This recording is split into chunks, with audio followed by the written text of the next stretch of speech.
Bristow. But let's see. Oh, that's the Aston car. That's the Dalla Lana car, I think. Yeah, it will be. That is the 98 Aston, currently with Lauda, Matthias Lauda, the son of Nicky, in the car. And that car has stopped out on circuit on the inside line of the run up the Dunlop curves.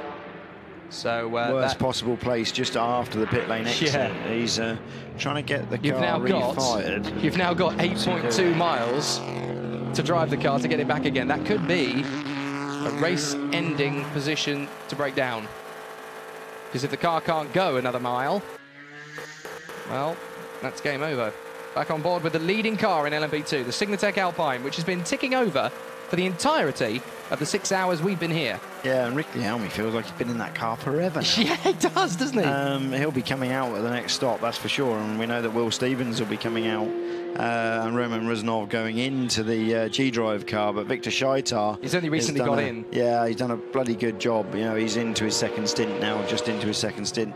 Nick Leventis has slipped quite a long way behind those guys now.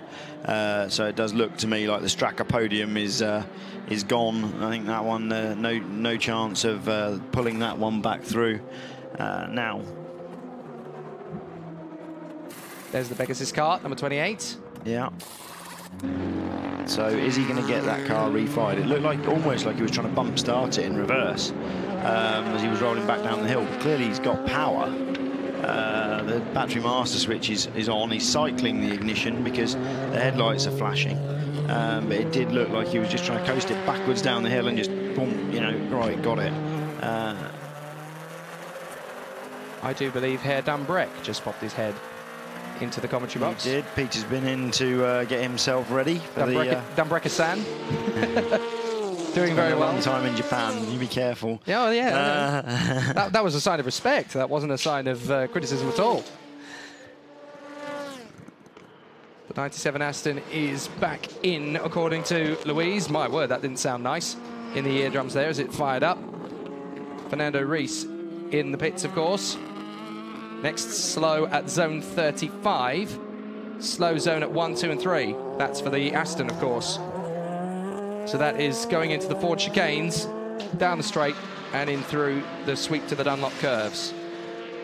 But it's looking good. The class leaders in the 4 classes is the way it is with 3 laps to go. Davidson in the Toyota leads by... 3 hours to go. 3 hours to go, sorry. 3 hours to go. You're used to this sprint racing. I know I am. 3 hours to go, not 3 laps. 3 hours to go. Gianni, 1 minute, 9.4 seconds is the gap. Stéphane Sarrazin is a further 54 seconds adrift. And that means that all 3 cars with 3 hours to go are still on the lead lap. This could go any way. The Audis are still knocking on the door, 4th and 5th position, so if any one of the top 3 falters, they will be in there to snatch a podium, because you do have to cross the line. Then it is the LMP2 categories.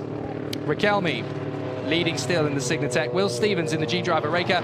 And Victor Scheitar in the SMP Racing BR Engineering car, with the Straka boys in 4th position, the Eurasia boys in 5th place, and Nathaniel Berton in the 41.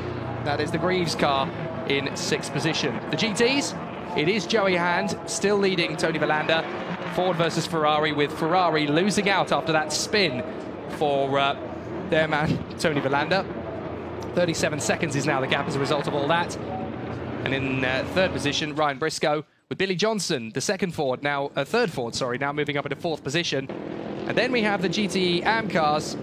Bell, Long, and Aguas is the order. Ferrari, Porsche, Ferrari, with Scuderia Corsa, the Americans, looking very strong again. All the way through this 6-hour stint, they've been doing that. And Townsend Bell is at the wheel, and it looks as though they could well have the victory in the GTE AM class. And so, folks, for the final hurrah to the finish line, we're going to welcome back Julian Porter and Peter Dambrek. I'm going to take this opportunity to thank you all for welcoming me to the Le Mans 24 Hours coverage. I hope I've passed the audition. Thank you all very much for tweeting me through the course of the night. And hopefully, 12 months' time, we'll do it all over again. For now, though, Julian Porter and Peter Dambrek will close us out. Thank you, Jake. Thank you, Giles. I got a funny feeling that you might be hanging around, Jake. I don't know why. I got this feeling, but just something in my in my water tells me that you might well be hanging around. 2 hours, 55 minutes under. And as we get ourselves sorted and get ourselves ready, the desk is looking as messy as when we got it last time. Dear me, there's been a lot of work going on in here. Slow zone currently happening. And, well, I have to say, I went to sleep about 6:30 this morning. Woke up at 10:30. 4-hour sleep, which was brilliant. I looked at my phone to check the results. And I thought, my phone hasn't reset, it hasn't re-updated. And then I discovered it was a different car in the lead. But the gap was only about 3 seconds, which was what it was when I left. Quite incredible. Gap is a little bit bigger now as we wait. The 98 car, I think, as the guys reported, has just stopped in zone 3. So we'll get a more update on that. I think Peter has just been briefed on that situation of the 98 Aston parked up. Tell you what, Jake's left quite a lot of stuff. Oh, he's left half a Twix. Oh, he's left some, what are them, Starbursts, and the Kit Kat that I left. So we've got a little bit going on. So, but yeah, we are here for the final 2 hours, 53 minutes. And then the closing rituals, the celebrations, the that kind of stuff. Yeah, all that kind of stuff. So we will organise ourselves. So, yeah, not looking good for the 98 car. Obviously, we know he stopped there. No spin or anything, just pulled up, waiting on information. Perhaps we can get some from the pits at some stage in the next sort of 10 minutes into the Aston garage to see what's going on there. We have no telemetry. We have no telemetry. Do big liftoffs. Do big liftoffs and box this lap. Okay, so that's the 8 car. No telemetry. And so yeah, he would have approached the corner and had a big lift off, as they said. I don't know why that works with him, but obviously that's how it gets reset. And he's in this box in this lap anyway. So that 98 car that is stopped, I mean, that's the Aston that basically kind of stopped a bit later in the race, 12 months ago as well. So I think Louise is in the pits. Pedro, you've heard from Matthias. What's he reporting back? I think, yeah, the problem with the gearbox, and he had like 1 gear, 6th gear, and it was not possible to go up the hill in 6th gear. He was stuck there. I don't know what's going to happen now. Yeah. Okay, thank you. Thanks for that, Louise. So 1st and 6th gear. I mean, I don't know, you don't really want to be going up the hill in 1st gear either, because you would be a bit of a mobile chicane as well. So, okay, so here comes the Audi 8. Now, we did hear on team radio that he had to do a big lift off to kind of do a reset on that car. Yeah. And on its way in. So he's been in an hour and 54 as well, and they're changing tyres, so he may well be getting out for the last time, Oliver Jarvis. Any driver waiting there? So no, it looks like he might just stay in, actually. I don't think there's a driver handy. He won't do the rest of the race, though, will he? No. He's been in an hour and 54, it said, so certainly not. Oh yeah, I didn't notice that. I was looking at the result, the main leaderboard. Louise saying that obviously between our stint, this car's had some repair work on the front end of it. I think there's quite a few cars now. Just reading a tweet just as we were finishing lunch. It was a bit of a dash to lunch, but we got some lunch there, and I discovered that the 44 Manor stopped out.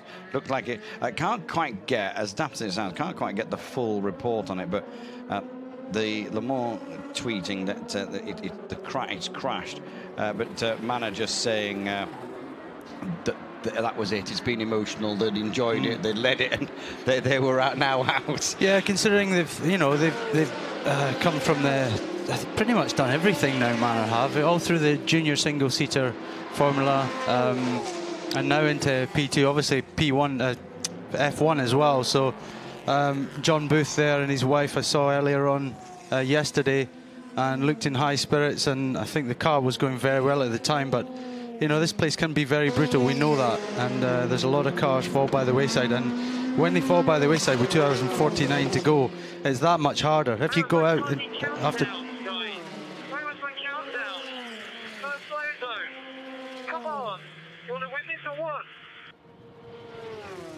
Right, Okay. so that's... Right. I'll let you explain that one away. Obviously, again, that's in the past now, but there was a slow zone, and Anthony is used to having a, you're coming to a slow zone, get ready, 5, 4, 3, 2, 1, and brake, sort of thing. And that must be their way of doing it, and they must have missed it that time. It's getting late in the day, everyone's tired, and he's trying to say to them, come on, boys, this can make the difference. If I get this wrong and we have a penalty, and it's because of that, then he'll be very unhappy. Now, the shot not much earlier that we saw was Toyota engineers on the pit wall talking to a Michelin guy. Were they just generally distracted because they're obviously talking about some tyres maybe to go to the end of the race on, and that's maybe why they just missed that little bit of detail. That car's looking a bit scruffy now, isn't it? Yeah, so we know, you know, how long ago was that? That's a long time ago now. So in the middle of the night, Kobayashi had contact with a slower GT car. It's in the garage. It's in the garage. It's been off, as we know. He's spun through the gravel. He's got it out again. But yeah, that has gradually got worse and worse, and it's affecting handling more and more. So when they push it to the limit, it just can't hold on anymore sometimes, so they've got to drop their pace slightly, and at the same time Anthony Davidson is pulling a blind. He's absolutely smashing out there, so Davidson is driving for the victory.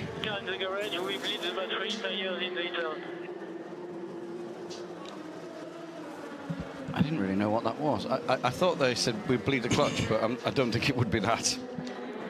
So yeah, I'm not sure myself. No. Front end cars, they have plenty of time behind them, so they can do this and they can make sure that it's right. They were starting to drop away from what's the big. So this is a Kobayashi spin. You know, there, generally speaking, I think he probably touched the curb on the inside as well, which might have sent the rear, but that's generally a... Oh, that's good. He managed to use a bit of there's not many four-wheel drive action to get the car out. Not many cars get out. But that's traditionally an understeer corner because it's off camber. But obviously with this aero imbalance, it's just sent the rear end round on him, and he just didn't expect it, and it's cost more time. It's made more damage on the car, and that's playing into the hands of the number 2 and the number 5. Do you think? I mean, that's gone into the garage there. Do you think potentially they're going to change? They're underneath it. They've got it in the air. They might be putting a floor on that now because it's just seemed to have been getting more difficult to drive. They've got lots of laps behind them. They don't have to worry about that. Let's just make this a bit more stable for the last 2 hours, 45 minutes or so, just so that they don't make a mistake now. We've got a bit of time in hand.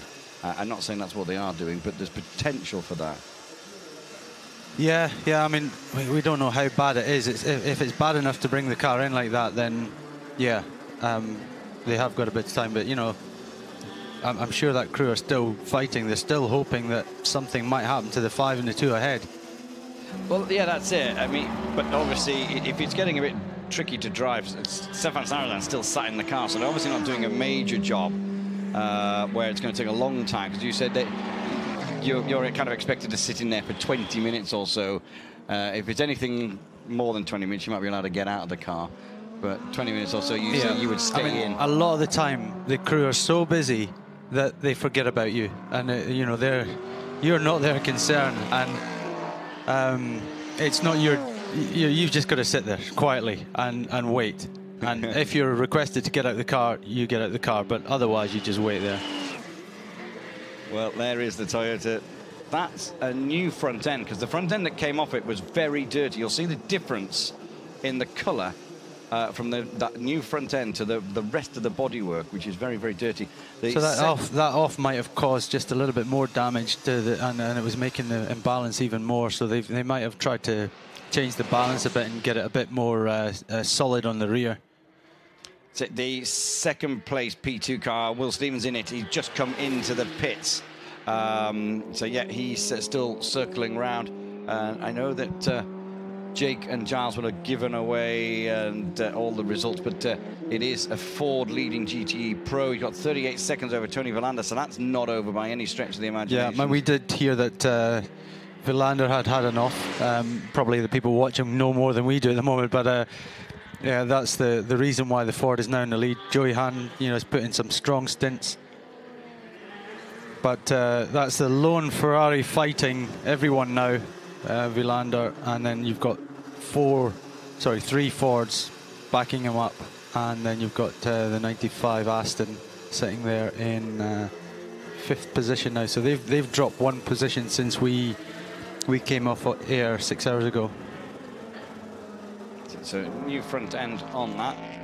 Here is our number 5 Toyota. This is in the lead.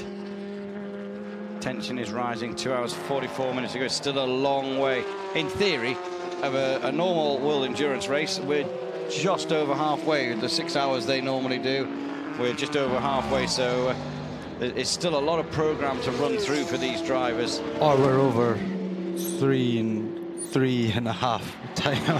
Yeah, but like if you were doing a 6 hour WEC race, with 2 hours 43 minutes to go, okay, you'd be just over halfway of your regular race. So yeah, true, but the cars have done a lot of they've had a lot happen to them. The drivers are tired, everyone is tired, and that's why that's part of the challenge of this race, is you have to get it straight in your head. And talking about that, we came off air at 6 a.m. and we went back to have a bit of a sleep in our little caravans, and I felt guilty. I felt guilty lying there with no pressure at all, knowing that some of my mates are out there, stomachs tied up in the fight for victory, and I've got no stress on me at all. The next thing I need to do is come. HV cooling, it's HV cooling. Right, so he's cooling the HC. So hybrid.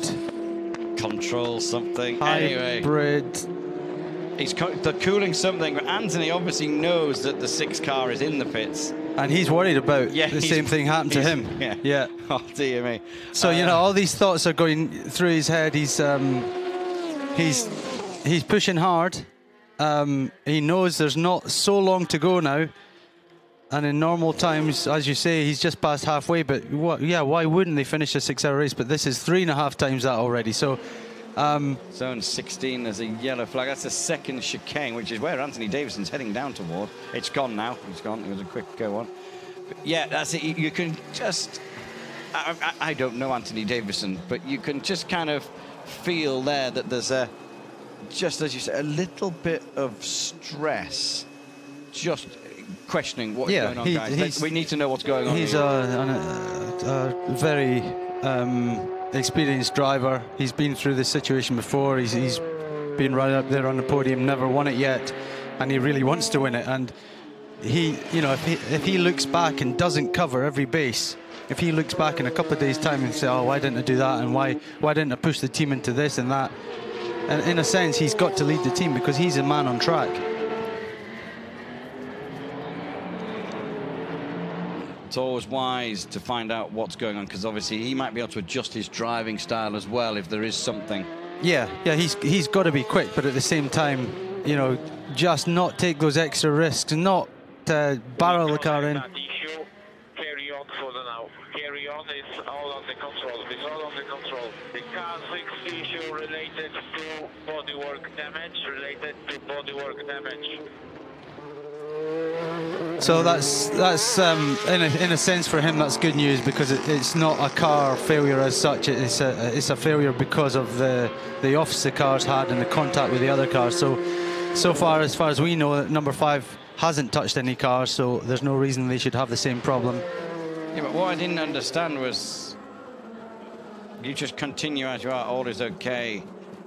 Then he went on about the 6 car is bodywork. Again, I'm sure we missed another communication that said, okay, the number 6 car's got this issue. But they've now figured out that it was due to the contact. Okay, Anthony is in the pits. Yeah, I'm in the pits in the Ford garage because the challenge is really high this year for Ford, and it's like back in the 60s because it's Ferrari, sorry, this is Ford. So Raj, how do you rate this great duel back in the 60s? That's just great to be here in Le Mans and fight for the victory. Well, it's been a good battle. There's still, you know, more than 2.5 hours left, but it's been back and forth between Ferrari and ourselves, so we really enjoyed that competition, but we're glad we're in front right now. We're running 1-3-4. Cars are running reliably. We've got good speed, so we're just pacing ourselves towards the end. Do you have some memories from the years before? I mean, you were not born maybe, but is it something you'd like to see, Ford versus Ferrari? Well, certainly this being the 50th anniversary of our win in 1966 with the GT40, with that epic battle with Ferrari then, it seems that history is repeating itself relative to the battle, so we're enjoying seeing that, but we've got a lot of racing to do and we're focused on that right now. What's the strategy for the end of the race?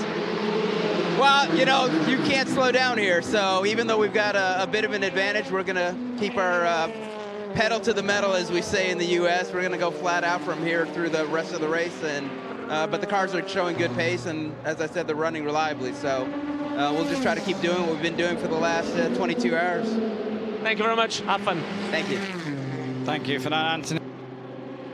Just looking through some tweets. It's all we ever seem to do at the moment is looking through tweets. But David Smith just wondering why the Porsche, saying Jake and Giles said the Porsches could do a 318, but were fuel saving doing 324s. Doesn't make sense losing 7 seconds a lap. I think what it is they're not going to catch the Davison Toyota on pure speed. So they're thinking, well, let's just stay safe. Let's stay within a minute or so of where we are and pick up any pieces that potentially fall off. I'm not quite so sure about that. You know, the fact that Kobayashi's done the fastest lap, and that was a long time ago. In lap 81, he did a 3:21.4, and we think the Porsche can do a 3:19, do we? No. If they could do that, they would be doing that. Yeah, I don't believe that. I think perhaps they can go a little bit quicker than they're doing, but no, I think Yanni is driving flat out. He's trying to catch the Davidson Toyota. Okay, well, this is the 6 Toyota. That's just some slow-mo action replays. There's 6 Toyota there before it came in, had a new nose put on it. Sam Tinknell just tweeting, he's been on a long weekend of running to get back to the hotel and discover that we're covering Le Mans. He says, excellent when two great things come together. Well, thanks very much, Sam. That's it, yeah. So it's an absolute pleasure to be here. Yeah, it is. So we're going to do a few more, I think. You know what I mean? It'd be quite cool to do a few more, but let's see. 37 minutes to go. Stefan Sarrazin. Yep, good to have him back out, still in third place. Yeah, unless there's any major hiccups ahead. Yeah, he's only 4 laps behind, and a lot of things can happen in 2 hours, 37 minutes. Yeah, it's quite scary what can happen in that kind of time. I'm just sorting out my desk to make sure that I've not got stuff that I don't need in front of me. So no extra sweets and chocolates and stuff. No extra sweets. Okay, get rid of them. Jake's left the building. He obviously doesn't like the red ones. He obviously doesn't like the red and pink ones. Well, I'll have that. I like the red ones. Well, you can have the I'll red take them and pink. home with me. That's it. Starburst on the. He obviously was desperate because he has left some red, but that's a whole bag. They're not just. Oh, hang on. I think they are all red. Oh, yeah. So no, he just hasn't quite finished them yet. No, he just hasn't finished them. So he'll realise that he's left them behind. He'll be gutted. He'll be on the way up on the train up to Paris. I don't know. Knowing Jake, he'll be listening on the app, and he'll be back in for them in a couple of minutes when he discovers before his lift goes. So, yep. So 57 seconds is the gap between first and second, which in Le Mans terms is not very much. It's not the closest battle that we've ever had, but it's going to be interesting. Verlander, let's just keep a look on that. 39 seconds behind now, the Ford of Joey Hand, which we are on board with currently. That was as if the director knew what I was going to talk about.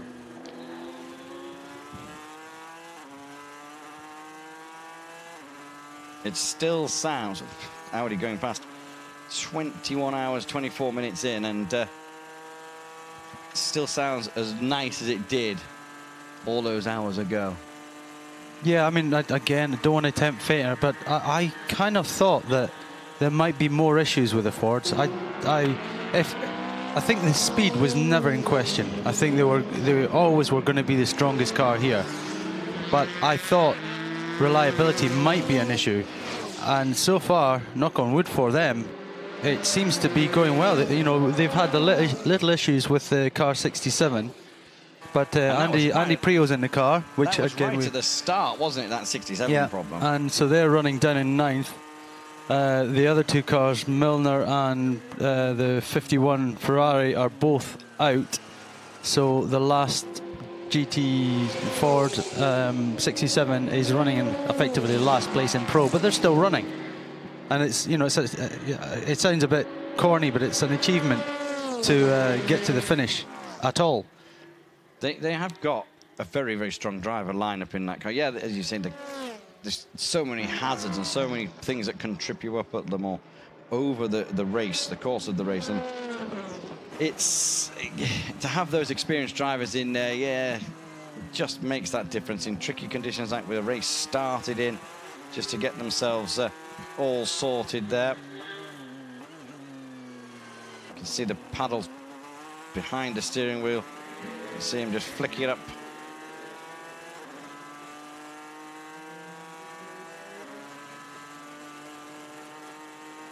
He looks fairly relaxed. I was just thinking, yeah. Maybe slightly tired, but I'm not actually sure how long he's been in the car, certainly since we got into the commentary box. There's a second place Vilander car. The number 1 Porsche just going past it there. Mark Webber on board, 17th place overall now. He was down in 42nd or something at one point, which was due to all those problems that they had in the night. Under the cover of darkness. So it's still going, and yeah, I'm not really sure what else they can really do from there apart from just show the world that they are the fastest car on the racetrack. Vilander been in for 86 minutes. 21 pit stops in total.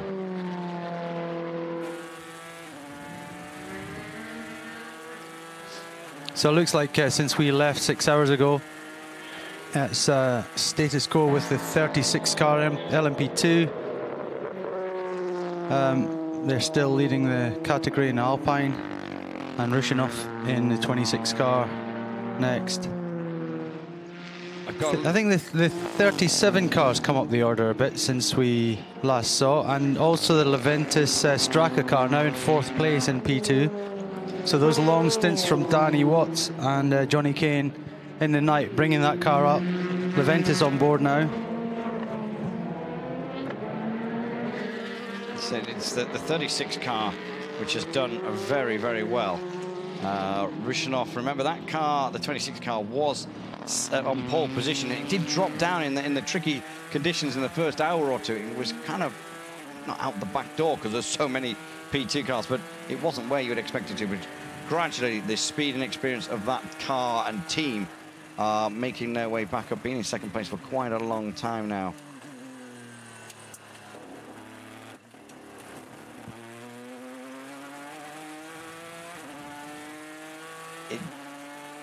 Without pointing out the obvious, it just looks like a Sunday drive. No, he's working the wheel still, but he's a smooth driver. Yeah. He's got a good style, nice and smooth, which is great around here. And once you get into a rhythm, and it's all about just, even if it's a pushing rhythm, it is all about staying in that rhythm.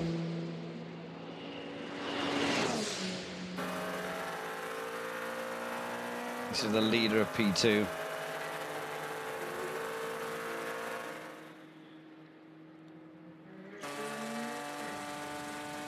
Gives you an indication that there's not that much difference in pace between a P2 car and a good GT car. Well, we did see that in the dark, didn't we? Sometimes that the P2s were just struggling to get past. It can be difficult. If you've got one of the bronze drivers in a P2 and a platinum driver in a fast GT car, quite often they're battling each other, and effectively the P2 car's getting in the way because he might be slower in the corners but faster down the straights, but only just. So quite often we've seen that in the past where the GT drivers are calling for the P2 cars to just get out of the way, or even for them to get some kind of a faster engine so that they can actually make the difference, and so it's easier for them to go a little bit faster than the GT cars. So nice and easy through that one. He's not right up to the barriers late in the day. He's not taking any big risks, but he's running where? He's down in 4th place, Olivier Pla.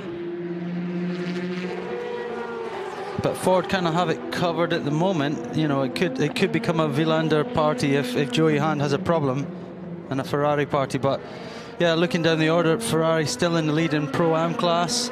Townsend Bell again, when we left he was there. Pat Long was second when we left 6 hours ago. He's there again now. So not much changing down there. There's 3 Ferraris in the top 4 and a Porsche in 2nd place. Nice to see Adam Carroll up there in 5th place as well overall in the GT Am. And we know quite a few cars have had issues and now stop. And the last one we saw wasn't, I was going to say Niki Lauda there. Matthias Lauda stopped in the 98 Aston for, what did Pedro Lamy say the problem was? Only 1st and 6 gears. Yeah, he'd lost his gears and he just effectively couldn't drive around the track. So that car is out, I would have thought. It's somewhere up at Dunlop, isn't it? It's parked in and amongst that area. So the gap at the front could be traffic, but it's just come down by 3 or so seconds. Yeah, Gianni's he's lapping consistently in the 322s. Davidson last time around 325. Maybe a bit of traffic, or maybe just being told to ease off slightly and make sure the car makes it home.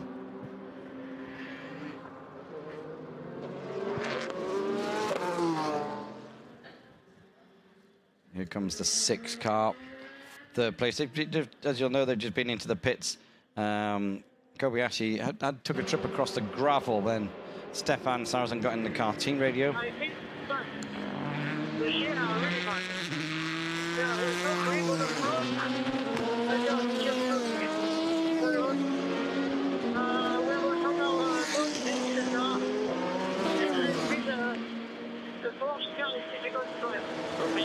We need to survive until the end. We need to survive. We are 3 laps down to the leader and 7 laps ahead of Jarvis.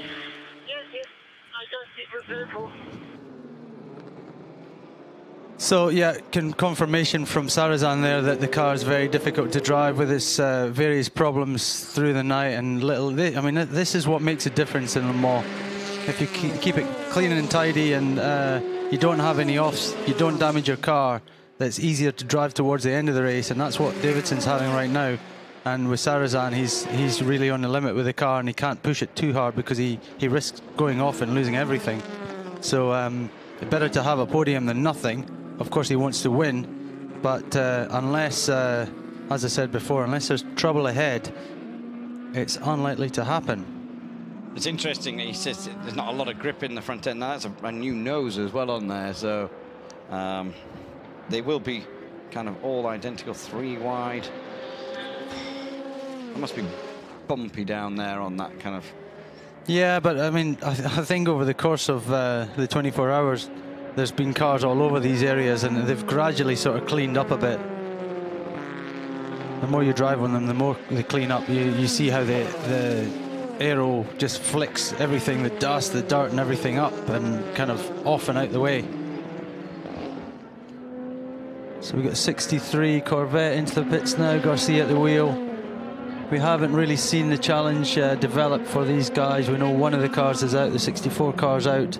The 63 car down in 7th place. Unfortunate that Corvette couldn't really bring the fight. We had the big issues with the BOP before the race began. In fact, it got changed just before the race began. So the Ford and the Ferrari got pegged back slightly. The Corvette and the Aston got a little bit extra so they could be quicker, and the Porsche remained the same. So both Porsches, in fact, there was 3 Porsches in, there are 3 Porsches in the Pro class. One of them is still running, but down in 8th place. And as I said, the Corvette just couldn't quite match the pace of the others. Aston had a go. They're kind of up there in 5th place, but, you know, just unable to clearly lap at the same pace as the Ford and the Ferrari. And over the course of the last 22 hours or so, that makes a big difference. And unless they get a lot of luck, then they're not going to make the podium today. So we're on board with the 7 Audi currently. Ben is in the car, 5th place overall at the moment. So yeah, I'm going back to fastest lap from Kobayashi. We saw that lap. It was lap 81 of the race. They're on 343 now. Oh, I believe we have an interview. Let's cross over to Anthony in the pits. We are in the pits with Giuseppe Rizzi, the owner of the Rizzi Competizione car. Giuseppe, how is the race so far? The duel between Ford and Ferrari is just great. Yes, it certainly has been a long race. We have been very competitive. We've lost 1 or 2 little points. But it's wonderful to be here. Le Mans is such a special place, and especially with a Ferrari. Is it reminiscent to what happened in the 60s? Are you proud to fuel this history again here in Le Mans? Yes, it's very special. When I first came here in '69 as a spectator, but then Ferrari was not as strong, but I came later on and before. Ferrari has always been, this is a wonderful track for Ferrari. And, you know, Ford are very strong. They've got a very good organization. They have a very good car. And you have a strong organization as well, because Rizzi Competizione is doing great things this year and for the last past years. So what is your magic? What is your secret for that? Having very good people. That is very important. The people are what makes everything. And then also we have a very good product in Ferrari. So you combine those two, then you have a wonderful cocktail. Let's speak about drivers as well. Giancarlo was very good, Tony as well, and really that's a great team effort. Yes, I'm sorry I didn't mention that, but the drivers are very important, and we've got a very good balance between Tony and Giancarlo and Matteo, and they've all done a tremendous job. They've taken care of the car, and I couldn't ask for more. They've been very good. Grazie, thank you very much. That's great, really, to feel the history, to be just here in Le Mans, and being part of that is just great, guys. I don't know if you agree, but that's great. Well, it's all great, isn't it? And there's so much passion. I mean, this is like the car that's the Ferrari that are running in GTE categories, but the same passion, fortunately, just runs through every single team. And that's what is so special. Yeah, I mean, if you think about it, we're just a couple of hours away from the end of 24-hour race. That's the boss of the car, and I'm sure he's not had much sleep. You know, he'll be feeling it. The emotions are running high. He's got the chance to potentially win. And, you know, make no bones about this. We've got Anthony Davidson up there in P1 leading, and the P1 cars, but there's 4 fights going on, and they're all as important as each other. Okay, the overall victory is a big one, but you're never going to win overall in a GT car, so the best you can do is win your class, and the competition is very stiff, and if you do that, then you can be very, very proud. It is all about winning. I mean, a lot of these privateers running like in the AM category, it's about taking part, but it's about winning as well. And there's some people are very proud. There's 7 Audi just on pit road. A lot of drivers, your amateur drivers, who just like, I want to do Le Mans, but I'm going to get the best drivers I can to come along with me. Just the number 2 car on board there with it. I saw Porsche in the pit road looking like they were ready to receive Neil Yanni in the next couple of laps. And one of my moments of passion just bizarrely come in. Just had a text message from Harry Toivonen, who just did this event 5 times, so he's listening, and a famous name in the world of motorsport, Neil Yanni in. But yeah, Harry would like to come back. A little while ago since he was last here, but would like to come back. A race that never really did him a lot of favours, finishing once out of his 5 starts. Yanni in to the pits. 57 seconds is the gap between first and second. Anthony Davidson still out front. So again, it's just a check over and having a look at it. Photographer taking pictures. I'm not sure whether he's a photographer, general photographer, or a Porsche photographer. And the reason why I say that is purely and simply because you're getting very close and very intimate, so to speak, with that car, looking at stuff that normally teams wouldn't want people to look at. So I suspect if he takes a load of pictures underneath, they can download them, they can study it, and just to make sure that everything is underneath. I might be completely wrong on that, but we do see teams kind of employing photographers to do stuff and check stuff. But Neil Yanni on his way back out. Yeah, we're seeing a penalty for Christina Nielsen in the Ferrari, number 60, P6 in the AM class. So that's going to cost her a little bit. She's got a drive-through penalty for refueling with the engine running. She got 4 laps on the car behind, so she should be okay in theory in position. Kazuki Nakajima, that was, I believe, I only quickly glanced the driver. I'm sure it was Nakajima. Yeah, I was talking for a while about the fastest lap and how Kobayashi set that lap a long time ago.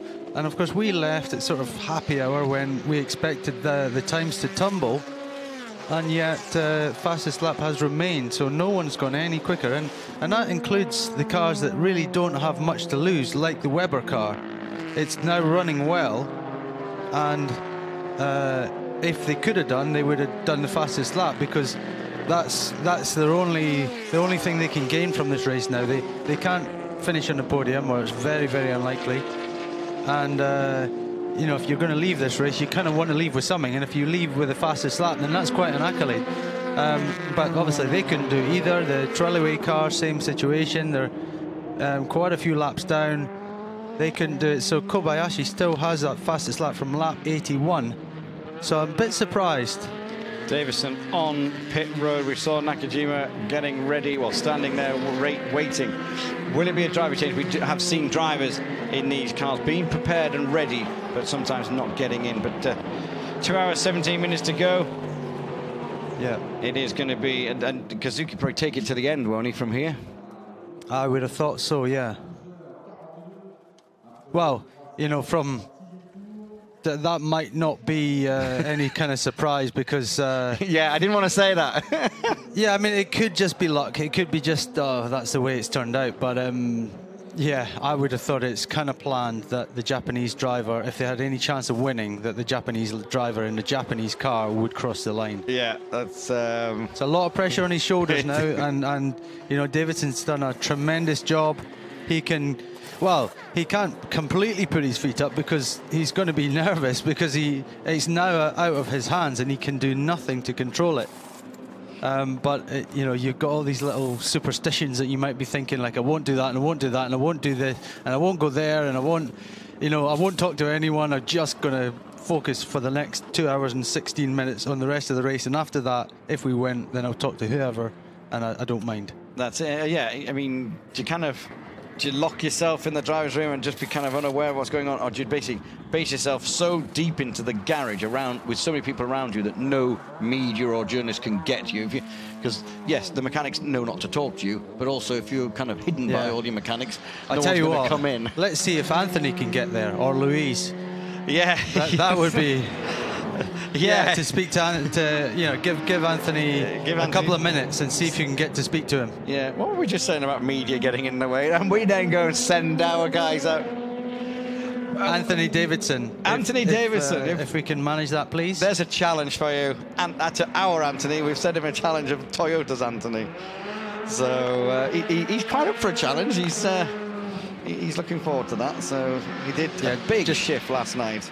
Don't say that we sent you. Okay, if you can, and once you have him, that's fine. Don't pressurise the situation, but it would be great to hear from the driver who's just got out of that lead car. Neil Yanni, the number 2, slicing his way through the P2s. Now the gap down to 32.8 seconds, pure and simply because of the pit stop that just happened there. Yeah. So looking down the order to Ollie Jarvis in that number 8 Audi, who's in 4th place. Talking about fastest laps, well, he's just done his fastest lap, but it's 1 second off Kobayashi's fastest lap from way earlier in the race. So good to see him pushing hard at this time of day. That car's obviously on song now. Both the Audis, as we know, have had issues all week, really. All little things, just not putting them on the back foot and just kind of scuppering their chances. Whereas Toyota seem, you know, they deserve it. They've run relatively flawless. Okay, little issues with Kobayashi and his contact, but thankfully there's another car up there. Neil Jani's up there, and again, it's so long ago I've forgotten what happened to the Weber Porsche. It was a water pump, which was very difficult to get to, and so it meant a lot of time. Remarks from Kazuki, as we spoke before. Concentrate on the recovery, especially in the traffic. Yeah. So concentrate on recovering the energy. Oh, yeah, recovering and then traffic, which is obvious, but you know, as you say, they don't want any silly contact now. If you're in doubt, just wait. You know, there's no point in pushing the matter unless Yanni is so close that you have to give it 100%. Then just err a little bit on the side of caution. They're still currently doing 1 lap more on a stint than Yanni is. But the thing, it's not just, I mean, people might say, well, Nakajima's just got in the car. He's not, but it's not just, because Kazuki's got another 50-odd cars on this racetrack that he's going to have to overtake in the next 2 hours, 12 minutes. So it's other drivers who are tired, getting towards the end of their stints. Their tyres are getting old. And yeah, as you say, Kazuki might just dive down the inside somewhere, and he doesn't need to. To be fair, it is more along the lines of the GTM cars that he's got to, or possibly if the bronze drivers are in the LMP2 cars, he's got to keep an eye open. That's it. As you said, be safe. Don't take any risks. Just overtake where it's really clear and sensible. This is our leading GTE Pro car.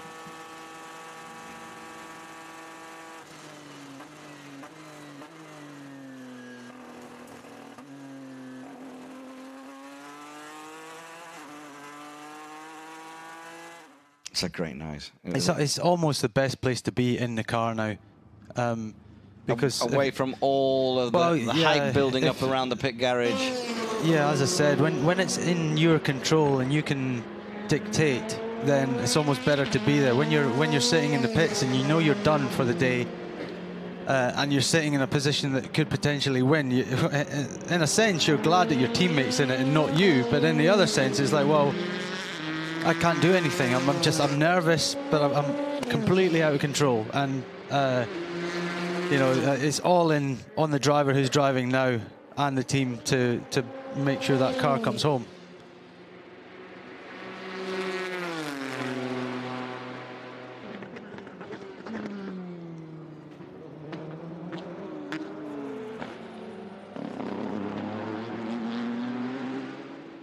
Sounds as nice from outside than inside. This is the leader of the GTE Pro category, Joey Hand, in this Ford. Drive-through penalty. We've already talked about that. Just come up on the screen there, just for your information. Car 60 drive-through penalty. That is the Danish Ferrari. Christina Nielsen aboard it at the moment. She's in the pits now, so I suspect she's serving that penalty. It's a couple of Twitter notifications coming in. Jake Robinson is just reminding us what happened to Vilander. He spun at Porsche, similar to Kobayashi. I think we kind of, we did miss it, but we got the gist from the other commentators. Sam Ticknell thinks maybe I should join you on a WRC event. Yeah, why not? I like a bit of rallying. You like a bit of rallying? Philip Bond, who I think he's got good knowledge himself, he's asking us the last time before that a major manufacturer won its class debut at Le Mans, and to be honest, I have not a clue. So Phil, I think you can probably work that one out. You've got more knowledge than us on that one. See, just a shot there from our TV director for the girls. They're waking up. Shot of Patrick Dempsey in the pit garage. And you talk about passion, you talk about emotion and what it means. Dempsey on the podium last year was just incredible. It was like he's had big blockbuster movies, but it didn't seem to matter from what he did last year getting on the podium here. I think it was a massive thing for him. He was kind of helped out towards the end, and it did look like at one stage that the way he was coming up from 5th, 4th, up to 3rd, and he finished 2nd in the end, didn't he? And it was, he benefited from that very late crash of the Aston 98 car, which moved him up, and it did look like his fairy tale might actually come true, and he might actually get a win out of this, but not in the end. But yeah, he's come back as a team manager. He even said he talked about the stress levels being even higher as a team manager, because he feels responsible for everyone and has to make sure everyone's okay, and that the drivers have what they need, etc. So Pat Long finally has actually dropped to 3rd place. Maybe he's changed over to Heinemeier Hansen as well.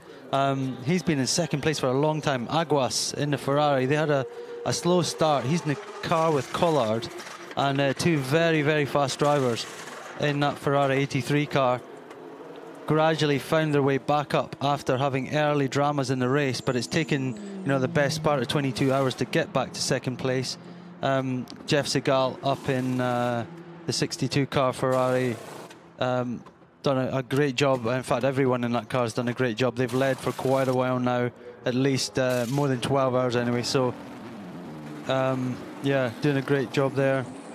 And I mentioned for Rob Bell as well in the 61, 2 rookie teammates, first time here, they're 4th at the moment. Rob Bell's lapping very quickly. I think he's done a lot of this race, Rob has. When the others maybe do a couple of stints, he does 3 stints. So he must be a tired lad now. And surely on his last one now, I mean, he might be seeing it to the end.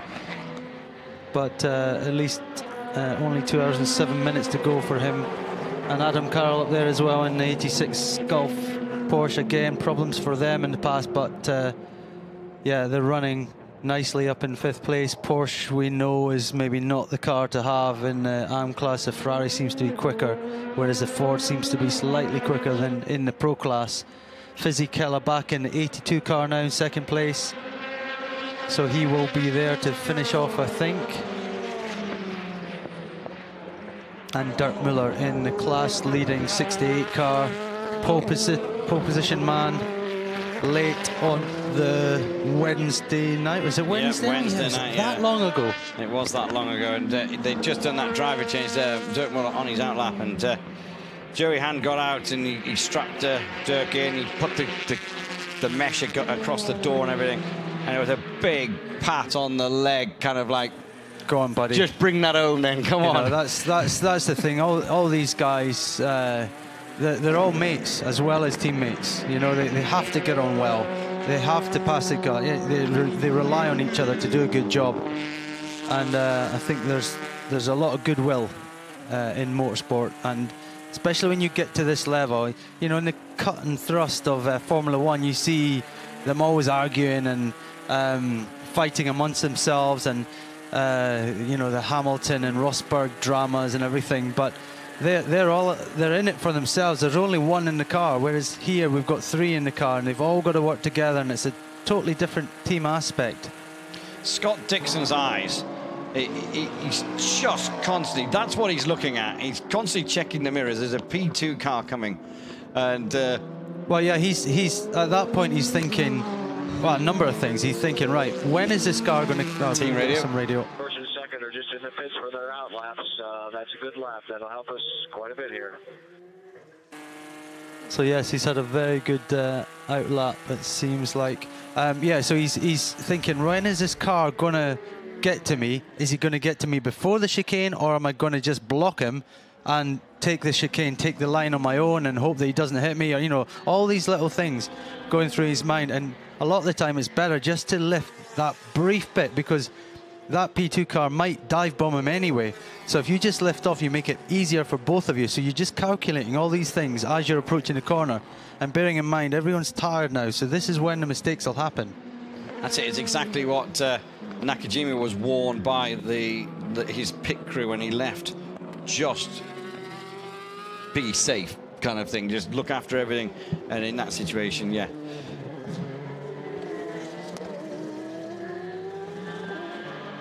Yeah.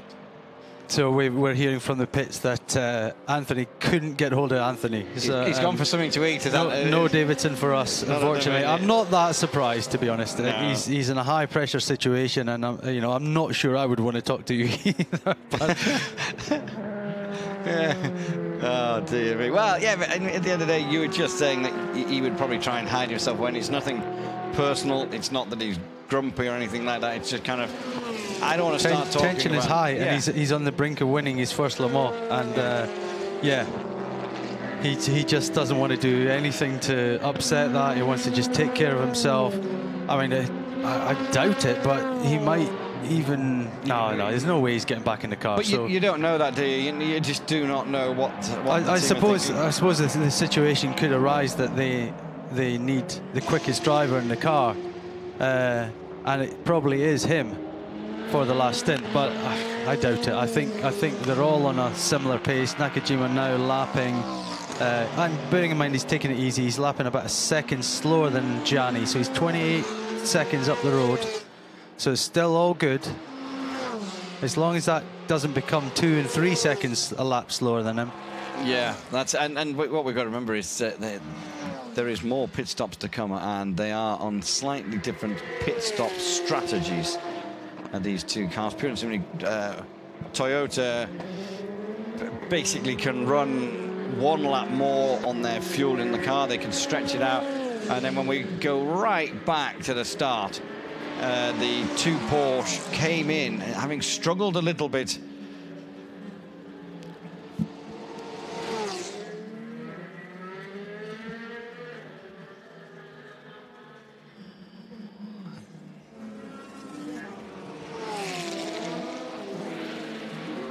So we're getting some information from the pits that the Porsche boss engineer is making a hurried trip to the race director for some reason.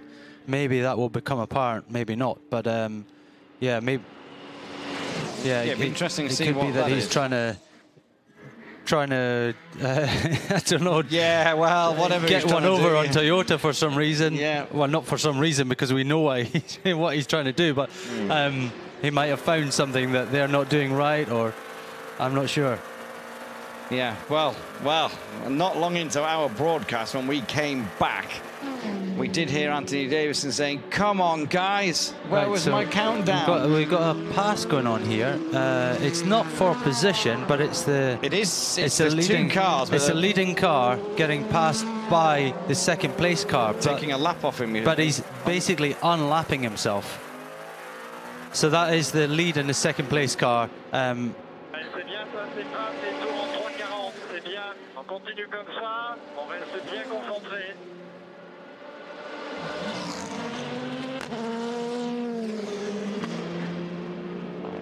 Okay, translation from Anthony in the pits there saying, good lapping, great focus, just stay focused.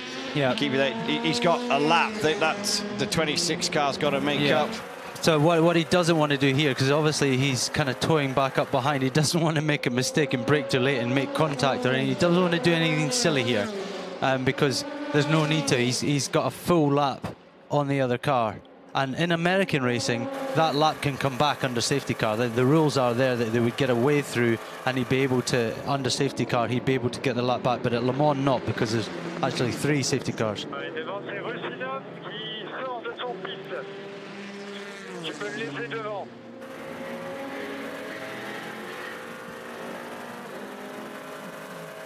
Right, so we're getting information that, of course, many viewers, listeners might be fluent in French more than we are, but yeah, he's been told to let the Rushinov, who's just come out the pits, the 26 car, let him go by and don't worry about him. You're not fighting for position here because, as I said, he is one lap down, or not anymore, but he's very much nearly a lap.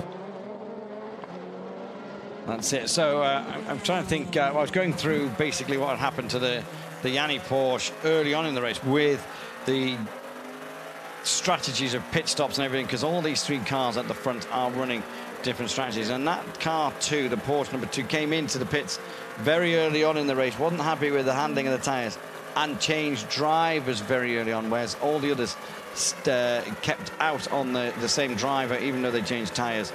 And that kind of put them on a different strategy. They're still on a different strategy. The gap is 28.5 seconds. Yeah, with Yanni taking 6/10 off Nakajima the lap before, but as I said, it's not that much of a concern at the moment.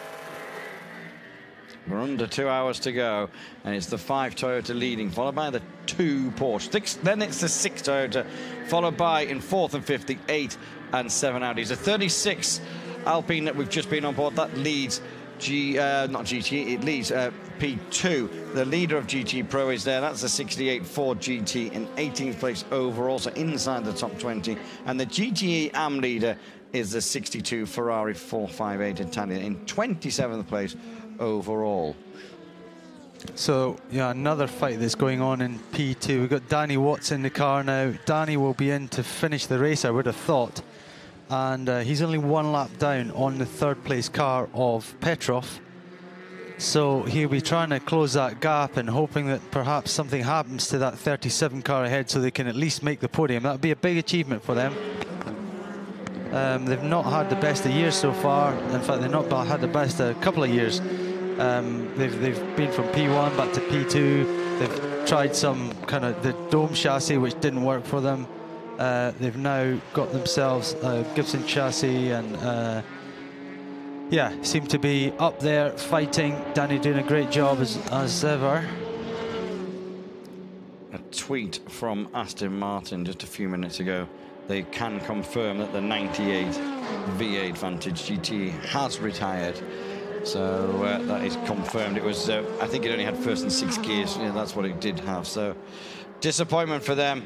And yeah, kind of a year ago, it was a similar situation, a bit heavier contact with the wall, but a late retirement for that car. So we're watching the lead car. Getting quite a few tweets from, I mean, I posted a picture before we went off air of the wheel of the Porsche P1 car last night, and people asking, what can you list what all the buttons do? Not a clue, not a clue. Obviously there's the ones that are self-explanatory, but no, you would need a Porsche driver to be able to. If you want to know what they are, because Porsche just before the race, about a week before the race, like maybe between the test day, they did a story on it. Right. So and yeah, if you go onto the WEC app, and there's a link from the WEC app to the Porsche page about the steering wheel. You will have to go quite far down the news items on the WEC app, the World Endurance Championship app, pure and simply because it was before the race where the story came up. But that is up there. But there is 24 buttons on the front, buttons and switches, and 6 paddles on the back, but you need to go onto the WEC app, and it is fully, there's a link there to the Porsche website or the Porsche data page or something, which then tells you what they all do. So there you've got 1 hour and 56 minutes. Come back with your answers. So to sort that out, it's quite interesting what it would do. I mean, I didn't actually look at it. I was lost off with just like all the buttons and things like that, but impressive piece of kit, that steering wheel. Be worth a few quid as well, no doubt. Yeah, it would be. He was just sat there, wasn't it, on the top of the desk when we walked past. It was that kind of... Dirk Muller, fastest lap last time around, car 68, pro car, leading class, 351.8. Remind me what he did in qualifying. I think it was pretty much the same as that, wasn't it? Which car? The Dirk Muller 68 car. I'm sure he did a 3:51 something or other in qualifying. So he's down to his qualifying time. I think they've taken. I think Jake's taken all my paperwork. Oh, those guys. I've got. There's got to be a could be here. Could be here. Yes. Yeah. Okay. Right. Let's have a look.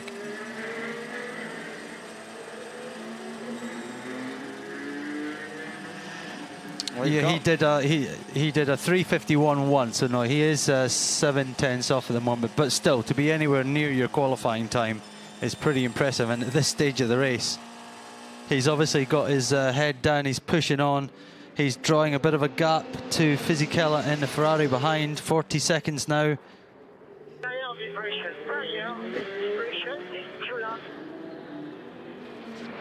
Sarrazan's just not happy with this car at all. He's not happy. He's emotional. It's been a long night.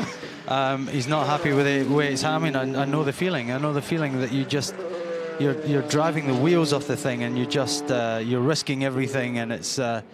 We're not going to see it from this angle. Oh, you might do. All that tape that they put on to try and make it a bit more nicer has blown off, and it's just now back to what it was, wasn't it? Gradually, bits of the bodywork have broken off, and the more that comes off, the more aero it affects. He's not even using that curb anymore, so he's. I haven't seen a Toyota flaw, but if you've been listening to us most of the broadcast, you will have discovered that we were very privileged to go into the Porsche garage, and I did see a few sets of flaws for their Porsche P1 car. And as beautiful as these cars are from the outside, you want to see what the floor looks like. It is a work of art. Just little tricks and bits of aero and flicks and curves all around the floors, and the Toyota one will be no different. And when there's a big hole in the side of it, and it's got bits missing off it, it's just not going to work very well. And the drivers, to be fair, I thought they might have changed that floor before, but I suppose they've got plenty of time in hand. They've got 10 laps on the car behind them, which is this driver we're looking at, Lucas Di Grassi. 1 hour 53 to go. The 8 car, the 7 car. Audi fans, it's not been your week at Le Mans. Yes, first on the road in Silverstone, then get disqualified because of a floor infringement. Winning this car, the 8 car, winning round 2 of the World Endurance Championship at Spa. There's Alan McNish. Our pit lane reporter Louise is back, and she was playing a game with Alan McNish the other night. We were trying to guess the celebrity, and then he gave us completely the wrong initials, wasn't he? I mean, we spent ages trying to work out who the celebrity was. And even when you did know the name, you didn't have a clue who it was. I have no idea who it was. Mind you, Keanu Reeves, he walked past me last night. Can you name him now? Can you remember his name? Jason Statham? Correct, yeah. Jason Statham. And I had no idea who he was until I got sent a picture of a friend of mine sent me a picture of him, and then I remembered who he was. You did say when you see him, you'd know who he was. But yeah, Keanu Reeves walked straight past me last night. I had no idea that I had him walking towards me as we were chatting away, and then Peter announced me as he went past. He obviously couldn't say anything as he was coming towards. Oh, look, there's Keanu. Well, yeah, I'm not that type of guy. No, you pointed him out after he'd gone past. Quietly. Yeah, quietly. I was kind of like, I didn't even see that, didn't notice that, and he was coming towards us for about 20-odd meters, 30 meters, and I suspect most girls would have collapsed and passed out. That's the thing. I mean, I'm always in a situation where you think, well, I quite respect Keanu Reeves. I think, he's done a good job. He's had a great career. I've enjoyed. Radio. Oh, sorry. Oh no, go on. Right. Yeah, I've enjoyed his films. I've seen a couple of. Oh, we are getting the radio.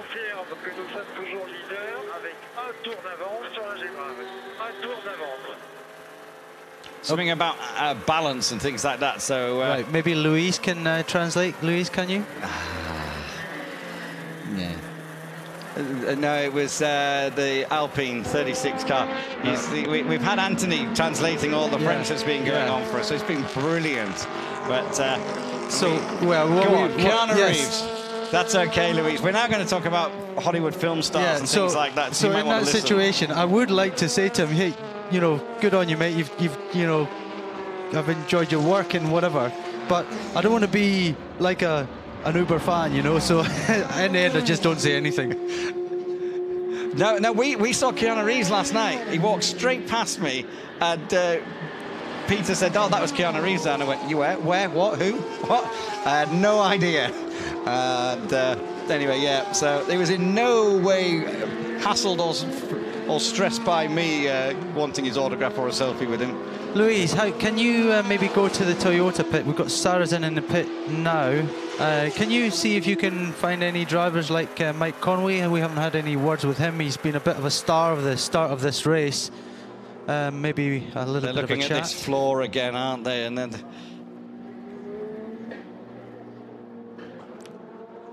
so it's a bit messy, the side pod of that car, but it has been messy since the dark. I mean, we still don't even know who Kobayashi hit. He doesn't even know who he hit. When we did the interview with him after he got out of his seat, there was no footage of it. It was an Amcam that it was an Amcar that either he hit or hit him. One of those manoeuvres. But sadly, you know, with this being the race it is, and with it being like a sprint 24-hour race nowadays, those little things, they're the things that make the difference. They are the things that mean that you finish third instead of potentially winning it. So we're on board, or we're looking at Dirk Muller again. As I said, he's driving very quick. Fastest laps are going in for Dixon now in the other Ford, the 69 in third place. He's only 19 seconds behind Fisichella now. I know they've all got pit stops to go, but they were telling Scott Dixon, weren't they, as well? Just keep this up.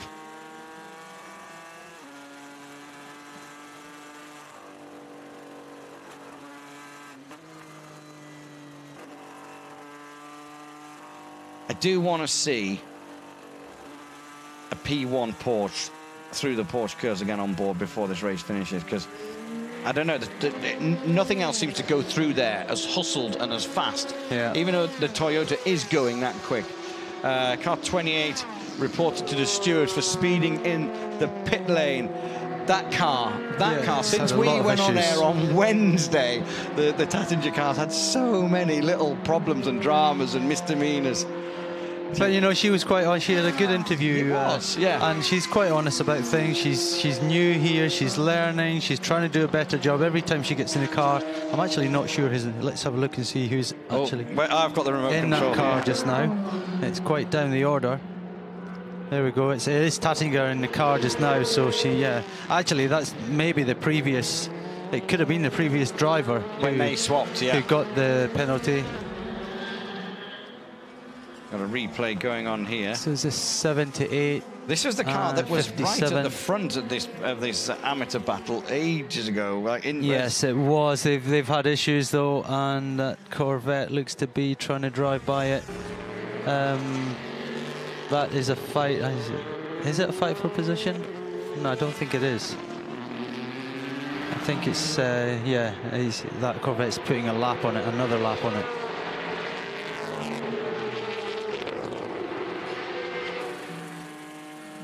Okay, well, Nakajima is in the car. Louise is talking to us in the pits. Nakajima is in the 5 car and Sarrazin in the 6 car. I'm just thinking you might not get to speak to anyone from the 5 car. You might not get to speak to anyone from the 6 car. But I'd like to hear a bit from Mike Conway. Maybe you've spoken to him already. We weren't on air at the time, but he had a stunning start to the race all those hours ago, and I just wanted to hear his opinions. There's a yellow flag at zone 30. It was out and back in very, very quickly. So could have just been somebody having a bit of a trip wide. The 66 car, that is the 4th place a GT Pro car in pit road. Now, as you said about half an hour ago now, it's amazing how quickly time flies. But whatever category you're in, winning your category is the most important thing.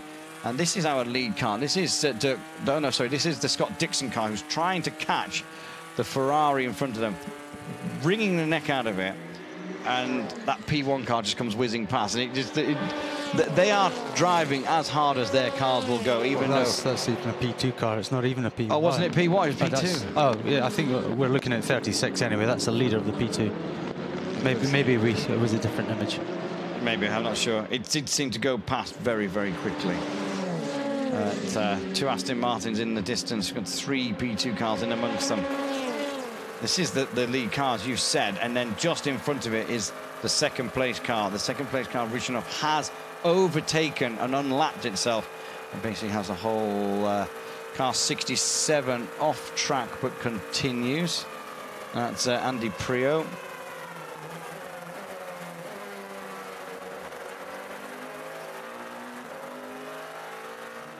So yeah, the Ford seemed to be both Muller and Dixon last time round, 352, Fisichella Ferrari 354. So it does seem at this stage of the race that the Fords have their legs on the Ferrari, and rather than Fisichella challenging Muller, he's got to kind of fight off Dixon. It's Dixon who's closing in on him. Last time round, 2 seconds he took off him. Okay, we're going down to Louise in the pits. Well, as Mike Conway's just said to me, it's a tough old race so far. You put in a storming performance at the start of that race. Yeah, no, it's been a lot of fun out there, especially the first stint, changeable conditions was really fun. But yeah, I mean, unfortunately slipped down to third. But you know, the sister car is leading, and you know, fingers crossed we can all get on the podium. And it's been a fun race, bloody tough. I think it's one of the hardest ones I've done, just because we're constantly in a fight every time he came out of the pits. So yeah, it's been a lot of fun, but really hard. How do you keep it together, as you're saying? How do you get some rest when the adrenaline's pumping so hard? It's hard because when you're in a fight and leading as well, you don't want to switch off the TV. You want to keep watching and listening to radio. But managed to get maybe like an hour of sleep. That's it. Just eat plenty of food and plenty of water. That's it. You feeling confident with the car? Yeah, we had to come in for a repair to make sure we could get home okay. So hopefully, fingers crossed, we'll be good. But still, these last 2 hours seem to be taking forever. Thanks very much. Well, obviously exhausted, Mike Conway there. Thank you, Louise. Yeah, the final 2 hours, it's amazing how quickly it whizzes over, but these last hour and 43 minutes now. Yeah, good to hear from him though, and you know, he's keeping his head up. He's, you know, he obviously he does want to win, but the second best thing is to have a teammate win, or you know, a sister car, and if they can make the podium as well, he'll be back to fight another day. Okay, that's a driver change for the P2 leader. And it's Nicolas Lapierre who will take the car to the finish. Which sounds like, you know, again, he's the safest. Well, again, I hate saying things like this, but he generally is the safest pair of hands in that car. He's the fastest one in that car. So, yeah, get the other driver out. He's finished his stint. Again, done a great job. No need to hustle too hard. Just bring the car home safely. The car 26 obviously has unlapped itself, but it's got to make another couple of stops as well. So. Yeah, just get up to speed. Don't get embroiled in any fights with anyone that you don't need to get in fight with. So he won P2 last year. He was like first last year.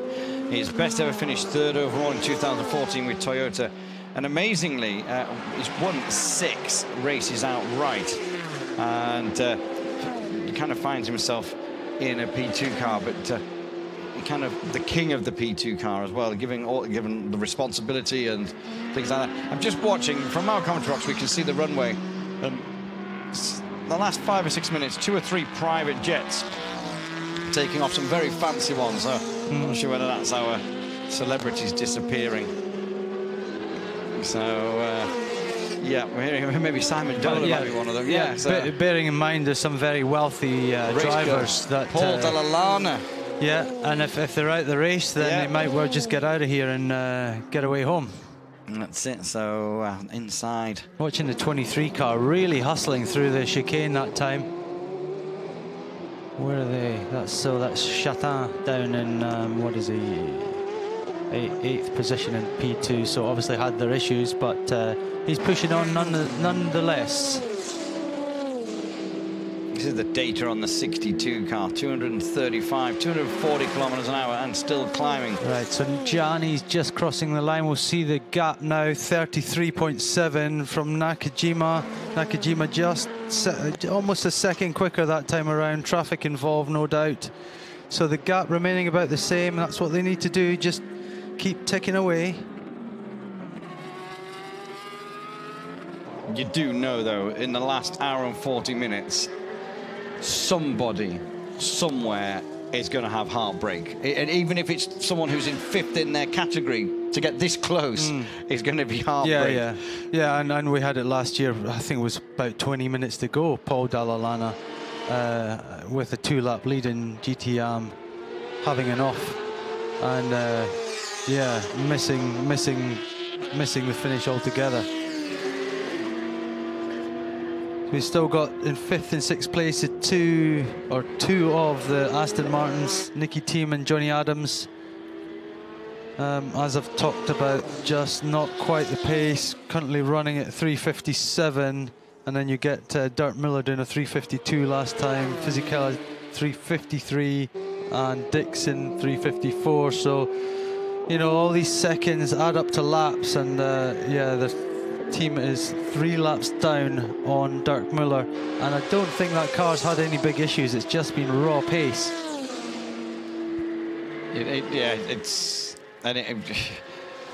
As you say, it's amazing that those 3 cars at the front of that, really the 4 cars, all of what's gone on in the race, the tricky conditions to start, then all the traffic that they've got to overtake, that they're overtaken by, and keeping themselves very clean and neat and tidy.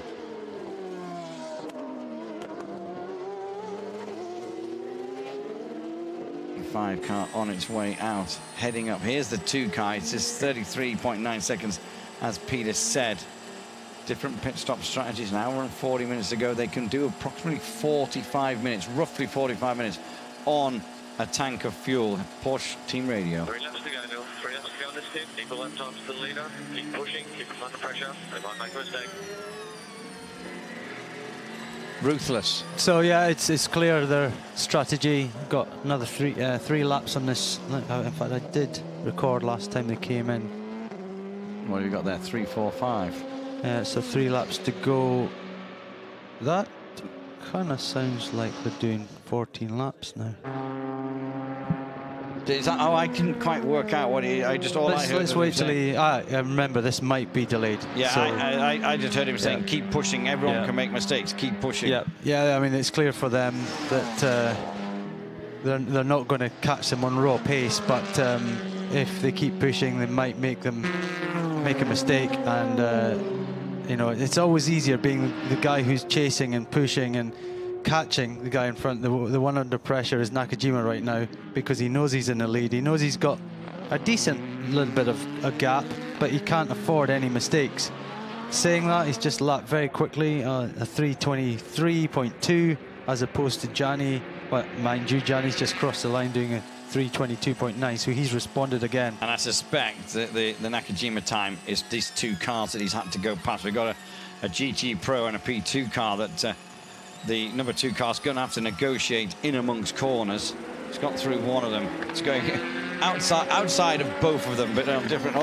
He's decided not to push that through, though. He could have maybe stuck it down the inside, but again, he thought, well, I'm not taking any silly risks. It's a Bartes car that he's trying to get it. He'll just swallow it up and spit it out now on the straight. As soon as he gets it there he's through. Now, it's interesting. Again, teams, obviously, things don't just happen by coincidence.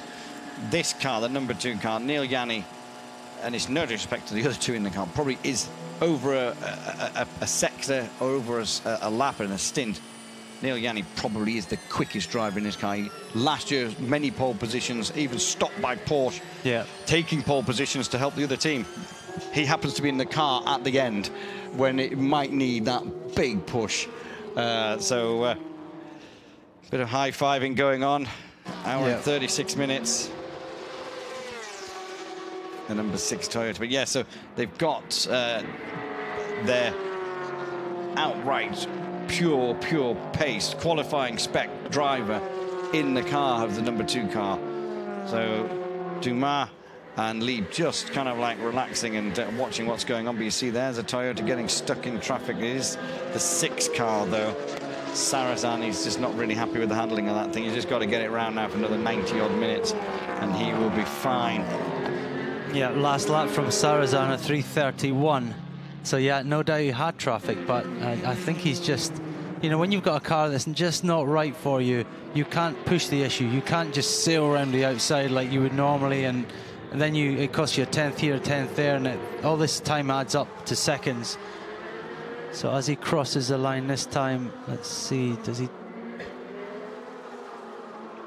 It's a 3:31, as you say. I mean, that's like 8 seconds down on his teammate. He did have traffic. He's got more traffic to negotiate. I wonder whether, I don't know, with a few minutes to go, whether they will... Mind you, they did talk about survival. Yes, they did talk about survival, which is what it's all about. It could be that car is slightly worse than we can see. And it is a case of, well, he can't afford to push it too hard, or it might not make it. So we've got a car drive-through penalty for speeding in the pit lane, car 28. That's the same one, isn't it? So I'm just looking at the leader sequence, and it was car 2, car 5, car 2, car 5, car 2, car 5, all the way through so far. 6 did lead between 242 laps and 262 laps. Then it was left relinquished of that from car 2, then car 6 back in, and then it was 2, 6, 2. This has been mixing and matching it. 3 different leaders. A lot of lead changes. We're actually going. It's taking us back. It's going back in time. Yeah, and then the number 1 car, before it had its problems, was leading. So that's 4 different cars. So yeah, we're going down towards the start, aren't we, here, which was under safety car of the first 57 minutes, I think it was. It was. So has Audi actually led this? Yes, there. One lap 16 to 17. And then the 7 car. So they've led 2 laps of this race, the Audi. So all of our main manufacturers in P1 have led this race at some point. But I'm sure Audi would have preferred a lot longer time up front. That was like 2 laps. That was like 2 laps. That's it. Currently in 4th and 5th. Okay, that was that penalty that you were just talking about, car 28, speeding in the pit lane, and the 7 car is in front. But they got that penalty a long time ago, so is that another one? Well, I'm not really sure. It could well be. So when they came in to do the penalty, they caught speeding again. Don't say that. So is this Fassler getting in the car? Driver change in the 7. So this will be a last driver change in the number 7 car. Just on the way in now. Do you reckon that the 6 car, or the Toyota, put Kobayashi in for the last stint? Not so much last stint, but the last few laps. So there's both their Japanese drivers in their cars going over the podium. You know, you might have a point there. So as we watch the number 28 coming into the pits for the drive-through penalty, but yes. If they are safe, and at the moment they have 9 laps. 9 laps over Degrassi. Yeah, you might well be right there. And if they can, thing is, I'm not sure. This race doesn't seem, at the moment anyway, to be going to go to anything more than just a 30-second lead. So they haven't got time to get into formation or anything like that. The 2 Toyotas, should they make it in first and the third. 6 car probably can back off and back off and back off and fall into the clutches of the 5 car. But it's, as you say, the 5 car is going to have to be on it at the moment still, all the way.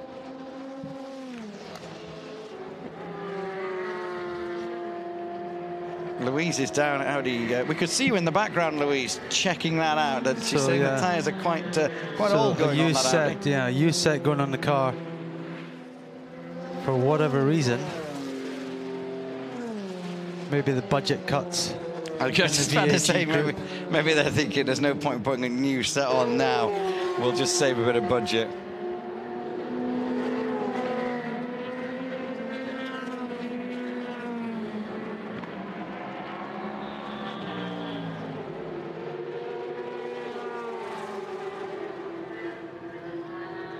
There's not many better places to go motor racing in the world, is there? You just look at all the people. The grandstand's starting to fill back up now. People filtering back in to get a view of. And as my weather app predicted, after that initial rainfall, the heavy rainfall and the delayed sort of safety car start, we haven't had any more. And considering the amount of rain that's fallen this week since we got here, that's been quite a good thing, and it's helped dry everyone out a bit and bring people's minds up a bit and make them feel a bit better, because there's nothing worse than getting soaked for 24 hours. Yeah, it didn't look very promising. Okay, and the 31 car coming back out, being in the That's the Paul Mitchell car, isn't it? Yeah, been in the pits for a while. The 30 car actually just coming past us as well. 2 cars in that team. Right, here's the number 2 car in for a little pit stop, checking it over, cleaning everything, fueling it. We've got people listening in Jamaica now. Watching, listening, not really sure if they're listening, but Sisu, shifter cart, he's listening. Greetings from Jamaica. So people far and wide. I know there's people in the Formula One Media Centre listening as well. So the 2 car is back on the road. We are 90 minutes away from the end of the race. I'm just checking a little fact here. That's okay. You check before I. Is it how many little orange cones are on the exit of the pit lane? Because there's an awful lot of them. I didn't really notice them in the night. So Nakajima in the 5 Toyota, obviously still in the lead. There it is. Followed by the number 2 Porsche, which is just now heading out of the pits and on an outlap. Then it is Stefan Sarazan with a slightly wounded Toyota. The 12 Rebellion coming in. They've got that sorted and fixed. Mark Webber in the number 1 Porsche, 15th place overall now. Not where they want to be, but when they were 47th or something last night, it's a whole lot better than that. The battle at the front of the P2s is still the 36, followed by the 26. It's 2 minutes 14 between them. Remember, the 36 car came in for a full service, which is why the gap's dropped basically just over a minute. It's now 2:14 rather than 1 lap. Yeah, the fact I was checking out was, I seem to remember Extreme Speed with a different sponsor, the tequila sponsor rather than the Paul Mitchell sponsor, winning Daytona 24 Hours this year and Sebring. And I'm just checking, is that really the case? And it seems so, yes. What car are you looking at? Because I might have that in my little book. 31? Well, Durrani, yes, was one of the drivers. Yep, he won the 20. And Scott Sharp, so it was a combination of the 2, the 30 and the 31 car, because I remember Ryan Dial drove for leader on pit road, Florida. Leader on pit road. So yeah, I'm just thinking, you know, they've won 2 of the big races, sports car races this year in America, 24-hour and 12-hour. And yeah, I'm kind of surprised they're not somewhere a bit further up than they are. They've obviously had their issues, but they don't seem to have been on the pace all week. It's always been the Lapierre car, the Alpine, Orikov, Rushinov, the Petrov car.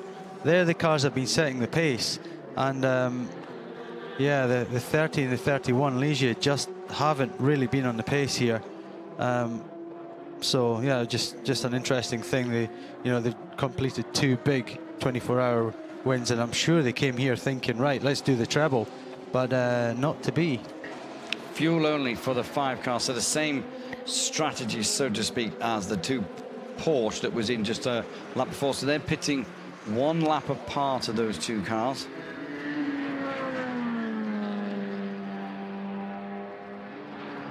Here is that 2 car.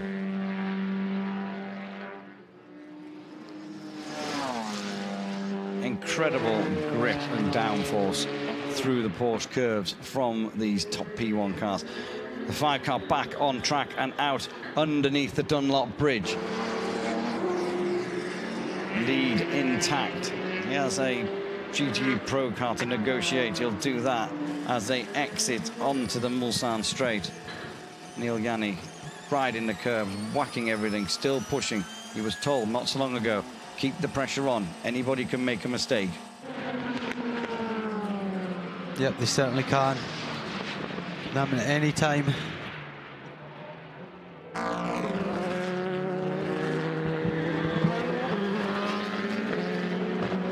Yep. Oh, the 28 car in the gravel. So the woes continue. I'm sure they'll be able to get it out. I still think they'll make the end. In his Tattinger again. In fact, we heard the correct pronunciation of her name earlier on from Anthony, and I didn't quite get it. She just lost it on the brakes. Went in a bit too hot. No harm done, I don't think, though. I think she should, well, they'll pull her out of there, and that'll cause a yellow flag zone, though, obviously. Yeah.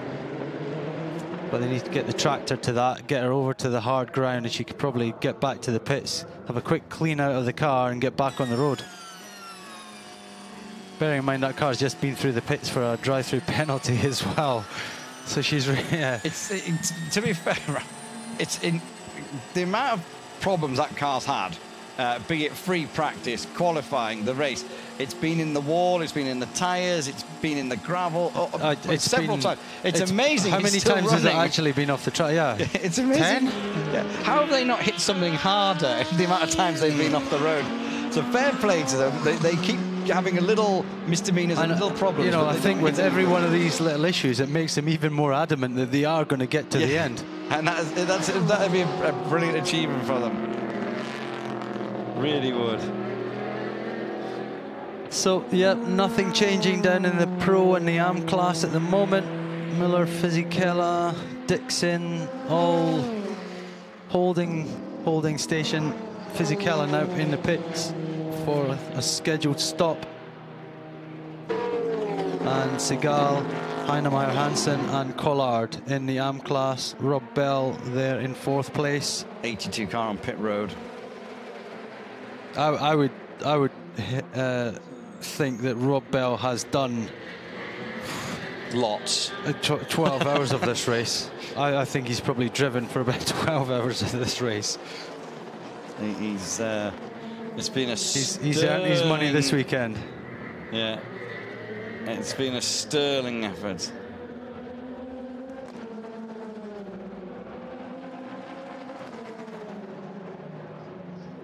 .33 car in behind them.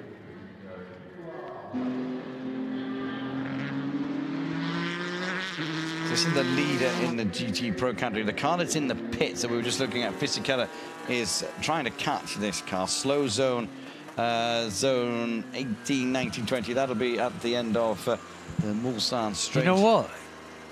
What? I might be wrong, and maybe the sound is wrong, but it did look like he didn't slow down in time. And look at his speed, 39 kilometers an hour.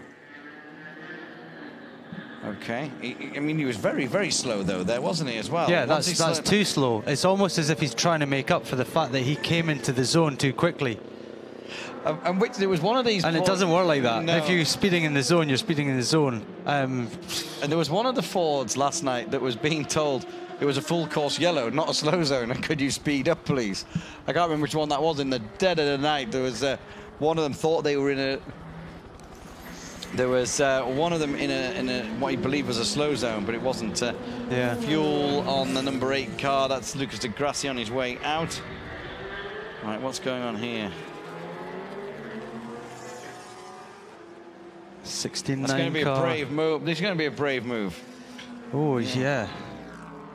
This 78 Porsche ticket, I'm not going to go through there either. So. No, yeah, oh, who was that? That was Scott Dixon. Again, he's pushing to the limit. Maybe he should have just held back for a second there and got through clean. But, yeah, no harm done. Yeah, but he's probably trying to put Fisichella under some pressure, isn't he? He's 24 seconds behind Fisichella, so... So if in, well, it takes a while for it to come through, but if in 20 to 30 minutes we see a Ford having been speeding in a yellow zone, then we know what... Well, I think I know what it was. That's it. But I'm constantly mistaken, so, you know, well, that's it. Give me the benefit of the doubt, Give please. me the benefit of the doubt. But also, obviously, whether we joined it, the picture didn't sync quite up with the audio. I'm not sure, and that's not a criticism by anyone, but potentially that could have been the case. And for Ford's sake, they will be hoping that was the case. This is Stefan Sarrazin. Again, not using anywhere near the curb that he was using before. So we're in the slow zone now. 79 kilometers an hour, and we know the Ford was doing 38 or something like that, so he was doing half the speed that he should have been doing, I'm convinced he went in too quick and tried to balance it out by driving slower afterwards and hoping that the authorities will say, yeah, fair enough, you missed the start of it and you slowed down and even the speed out, so fair enough, we can let you pass. So 1 and 2 running together. Now, if you're wondering how they're so precise at keeping the same speed in a slow zone, they have a button on the steering wheel. And if you look at my tweet from those cars, you can pick that button. Can you? Can you see that button? I'm going to now look for that button. It will say pit, pit limiter or Yes. limit or what, you know. Right, let's have a look. Let's have a look. Peter's tweet. We've got lots of stuff. Pit, yeah, it's the bottom left button. Right, and the other thing is, they'll know, the car will know, depending on what gear you're in. So, in that 80 zone... oh, they're rubbing something. That's bodywork on that car. But hang on, I'm just looking. The Porsche steering wheel has a full course yellow button as well as a pit button. Oh, of course they do. They've got a full course yellow button. This is Tattinger. She's got a puncture. pulled. Yeah, she's been pulled out. That maybe was why it went so quickly. Possibly. Yep. So let's not blame her if that's the case. But it's a long way back. She's got to cruise back, and it's gradually going to rip that tyre apart and potentially damage the bodywork of the car. You see it there. You know, the more you run that tyre, the more the chance the carcass will just completely rip itself off the wheel. Look at it, race leader Nakajima. Still decent advantage. Got a bit of traffic ahead, he's got to take it easy. He's got, yeah, I mean, he can blast by these guys in the straight. It's best not to try and dive bomb them into the corners, but he's got 4 cars in front of him and 2 of them that are fighting each other. So he should be able to get all 4 of them down the straight. The 1 car's into the pits when we know the 2 cars running right beside it. So that's Neil Jani's just crossed the line, 32 seconds behind Nakajima. Very similar lap times because of the yellow flags. Tear off being pulled off on the windscreen of the number 1 car. Yeah, and Nakajima's stuck in that traffic, so that gap probably will come down quite a bit on this lap, but then Neil Jani has got to negotiate that. Mark traffic. looking tired there, blinking hard. Frustration as well for him. You know, he's come here after a hard start to the year of a lot of testing, getting this car ready. And he's going in the garage. Yeah, and even more frustration because he's been pushed back again. But you know, in the end, they're down in 15th place overall. Is really struggling getting this car back with that puncture. She's trying to be as careful as she can, but really. Yeah, but she's come to a halt, hasn't she? Virtually, yeah. And she's not even at Indianapolis yet, which means that she's kind of just past the halfway point. I'd say Mulsanne was the halfway where she went off. That was the halfway point of the lap. Right, no. She's over here. See what happens when you drive too slow.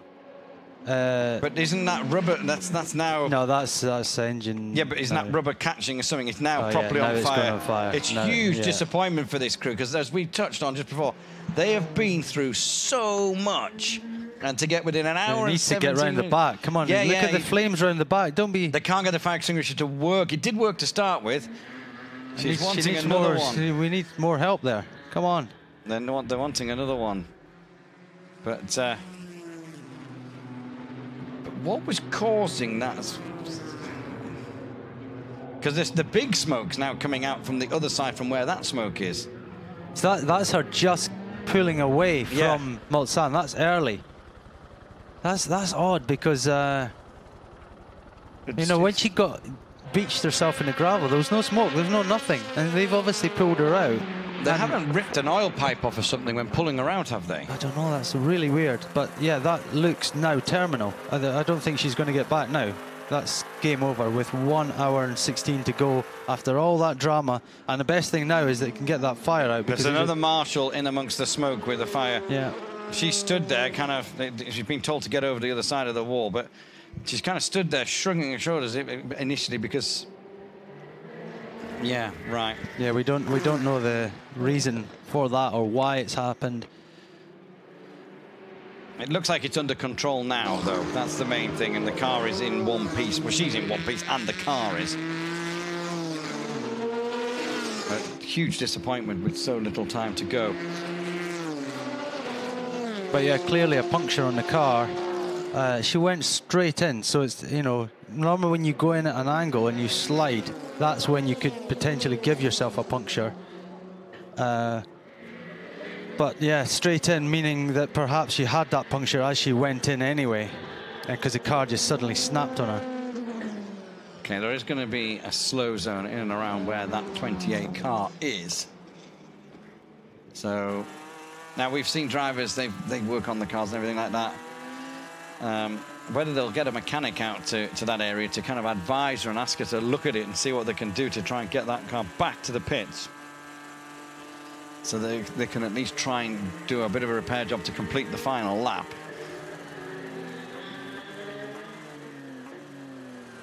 So this car's coming down to Mulsanne now, soon going to get into that yellow flag zone. You should see the first one round a couple of corners here. Little kink here, flat out through here. Right, got the flag ahead. But again, really slow, 40 kilometers. Have they got their full course yellow button set at the wrong speed? Because he's doing 40 k's an hour now. This car's going to be pushed. Well, it's been pushed against the wall. Oh, thankfully, at least they got the fire out, and it's not going to cost them an absolute fortune having to replace the car. There was a lot of smoke just as after she'd spun.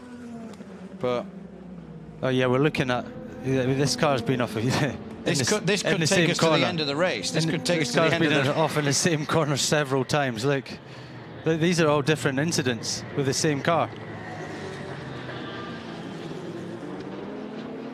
So, well, I'm counting 5 in the same corner. And this was the last one. And it's had other incidents in other corners. We know it's spun up at Dunlop as well. Yeah. And that's just the race. Ah, she's gutted, isn't she? Car being pushed, she's just standing there. It's a long way for her to get back as well. Now, there is a safety vehicle turning up. That might give her a lift.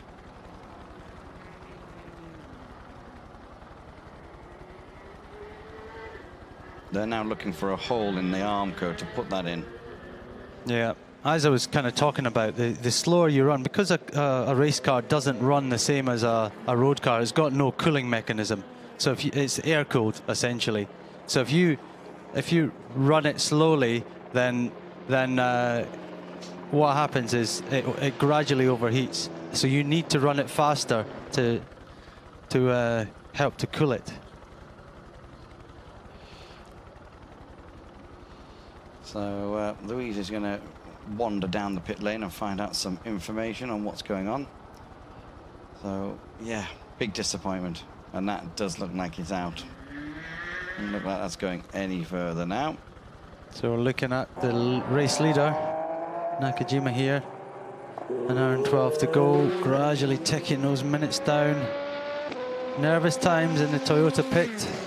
They still haven't done it here, they still haven't won, and this is going to be their closest one so far. Whether they win it or not is yeah, it's their biggest attempt.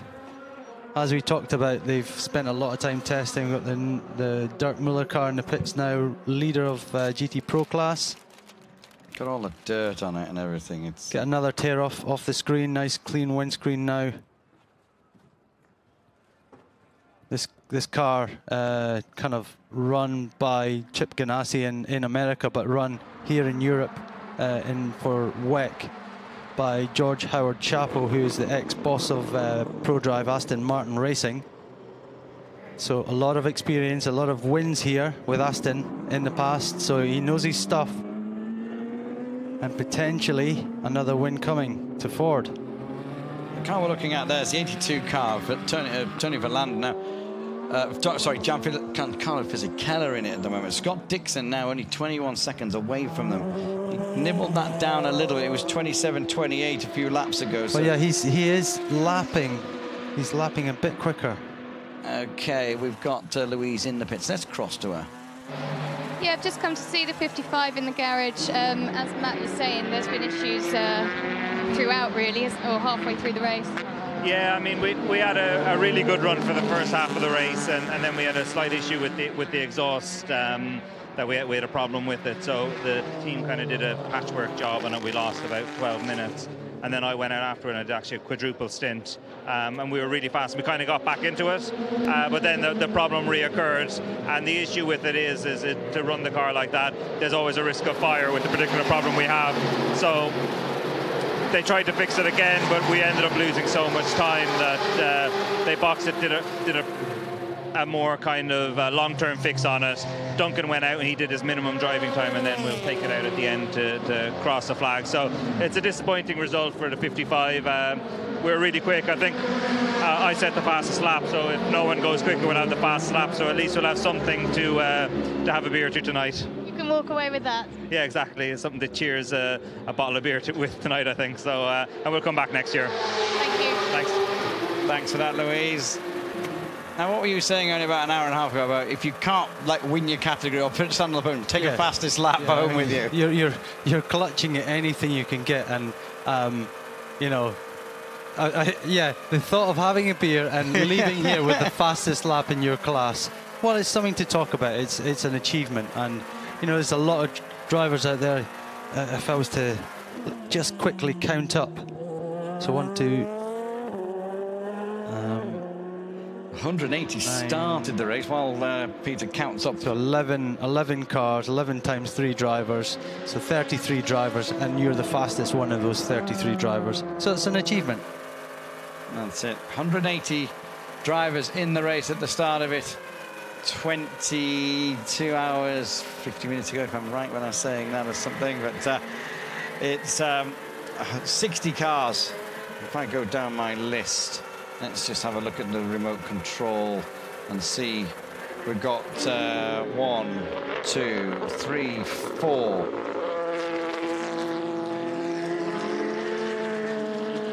5, 6, 7, 8, 9, 10, 11, I think I've counted there.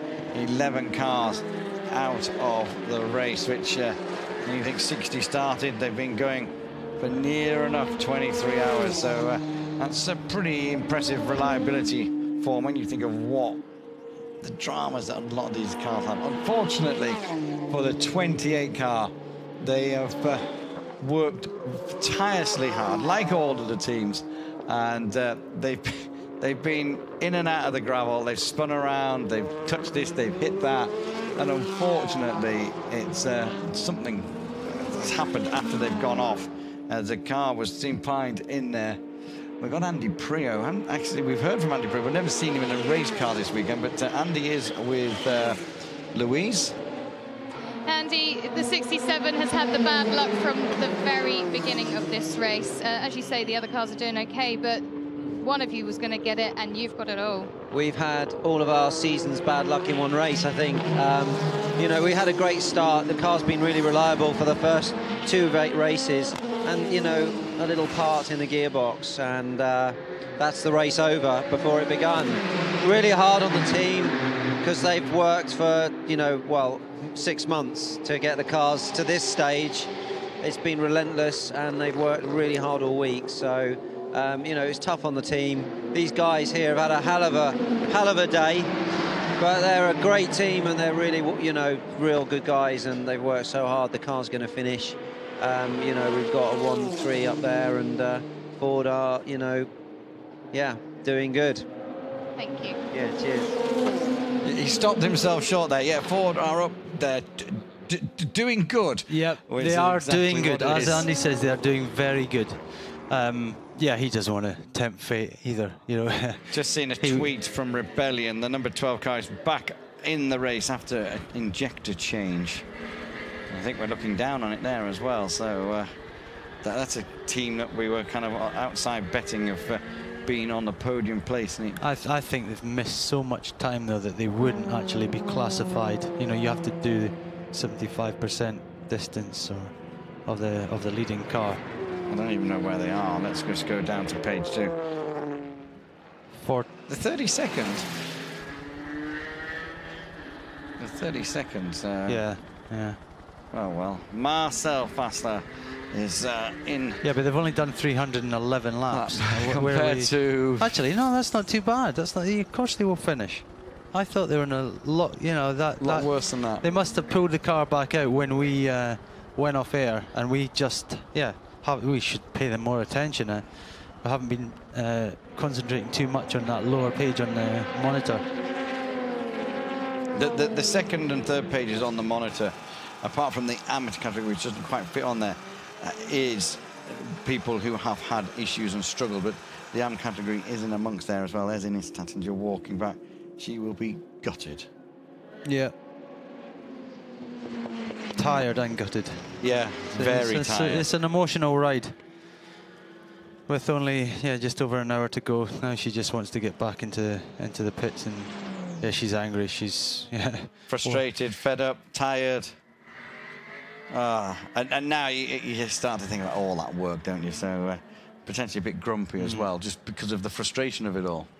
You know, everyone approaches this race in a different way, and the number one thing is to get to the end, and then you've got the front running cars who are fighting for podiums and wins.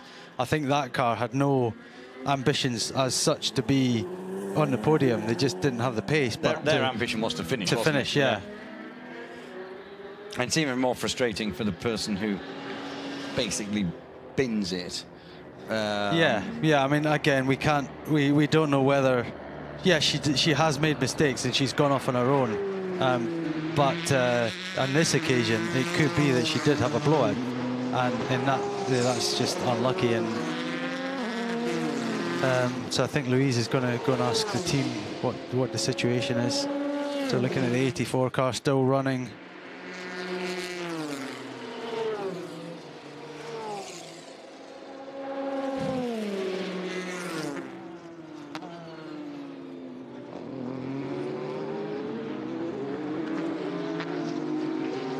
Just confirmation from Philip Pond, who's always on Twitties.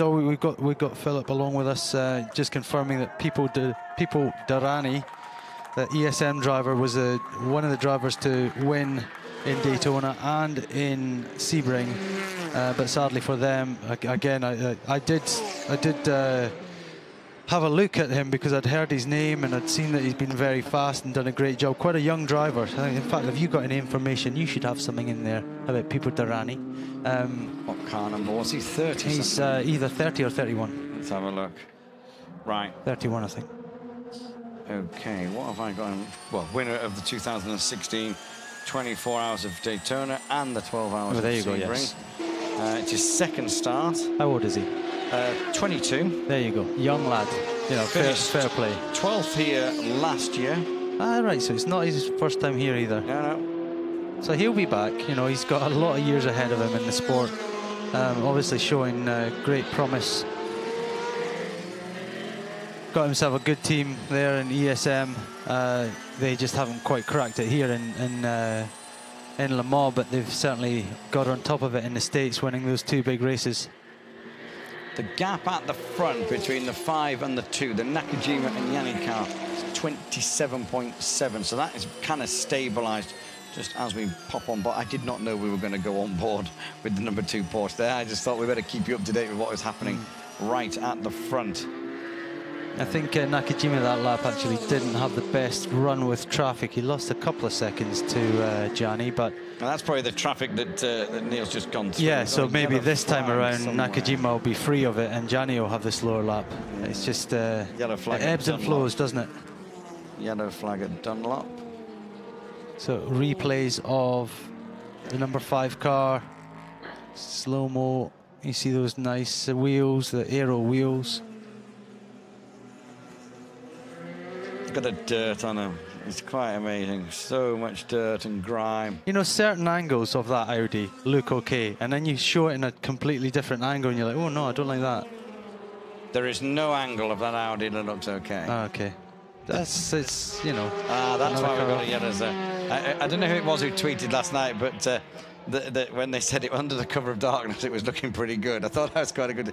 And Audi have built some beautiful racing cars, but that one for me just really isn't particularly pretty. They should be able to push that just down the hill and back on. Keating car out. Again, two Benelux drivers in the car there, Blake Mullen and Mark Goossens. Both got a lot of experience here. I know for a fact that that back in the Porsche P2 days, that Blake Mullen has won this race. So very experienced around that. Here, both of those guys driving the States, and they've come together for this race. This is our leader in P2. Now, 1 hour, 20 seconds to go. How far